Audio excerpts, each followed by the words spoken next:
Welcome to Asheville, North Carolina, and another Sunday walk through the downtown area.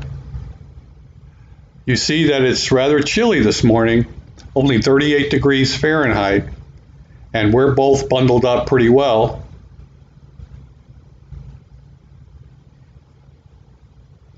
If you are watching this video while you are either riding your indoor bike or your treadmill, I hope this gives you a little something to occupy your time while you're getting your workout in. Also, every 5 minutes of this video, there will be a little marker on the screen to kind of let you know when 5 minutes is up. So this is basically 15 minutes. So hopefully this will make at least 15 minutes of your workout a little bit more enjoyable. If you've ever been to Asheville, you may have heard of the Asheville Urban Trail.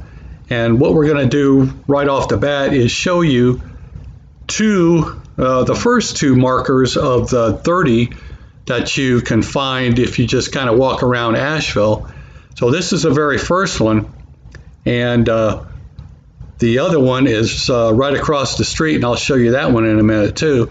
So the walk to find all 30 of them will take you about 2 hours, and you can go online and find a map that will show you where all of these markers are, and it's kind of a brief history of the Asheville and the Asheville area, kind of while you're taking a 2-hour walk around downtown. So I hope you enjoy this, and I'll throw in a little bit of background music for you as we look here at marker 2.